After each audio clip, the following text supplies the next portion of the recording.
Thursday, January 21, Samuel. What does the beginning of the book of Samuel have to do with the great controversy? There's no obvious threat to the created order, and there are no vast armies at the border. The attack of evil is more subtle, but no less real. Question. Read 1 Samuel chapter 2, verses 12 to 25. How do we see the reality of good versus evil revealed in these sad verses?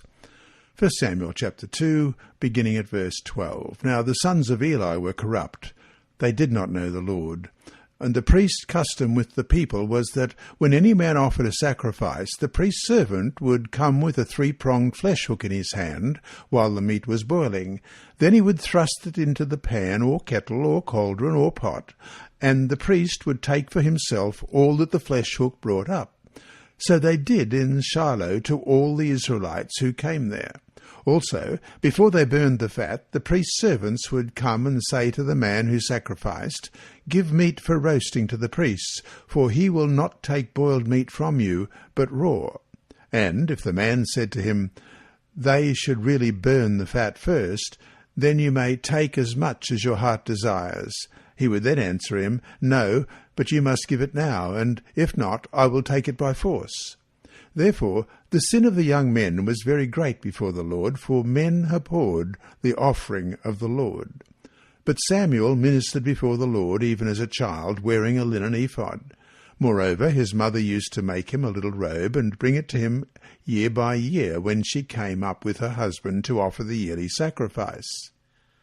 And Eli would bless Elkanah and his wife and say, "The Lord give you descendants from this woman for the loan that was given to the Lord." Then they would go to their own home.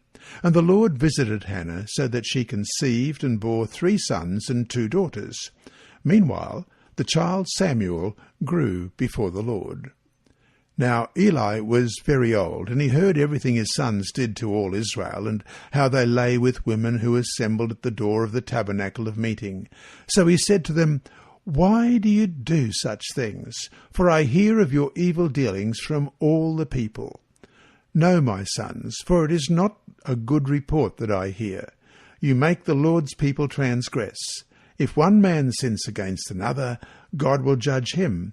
But if a man sins against the Lord, who will intercede for him?" Nevertheless, they did not heed the voice of their father, because the Lord desired to kill them. But, as Ellen White writes in Patriarchs and Prophets 5:7-5, although he, Eli, had been appointed to govern the people, he did not rule his own household. Eli was an indulgent father, loving peace and ease. He did not exercise his authority to correct the evil habits and passions of his children. Rather than contend with them or punish them, he would submit to their will and give them their own way. End of quote. In contrast to them, we see a small boy dressed as a priest, who, like Jesus, grew in stature and in favour both with the Lord and men. This Samuel, of course, went on to become a powerful and faithful leader in Israel. And as it says in 1 Samuel 3:20, all Israel from Dan to Beersheba knew that Samuel was established as a prophet of the Lord. This does not mean, however, that everything went well. The nation faced war with the Philistines, and the 2 sons of Eli were killed. The Philistines captured the Ark of God, and 98-year-old Eli died when he heard the news. Unfortunately, Samuel was to face the same problem that Eli did. Sons who didn't follow in the footsteps of faithfulness and fidelity. Samuel marked a transition point in the history of God's people. He was the last of the judges and a key figure in the developing great controversy. His stable influence guided the people at a critical time. It's a pity his sons did not follow in his steps.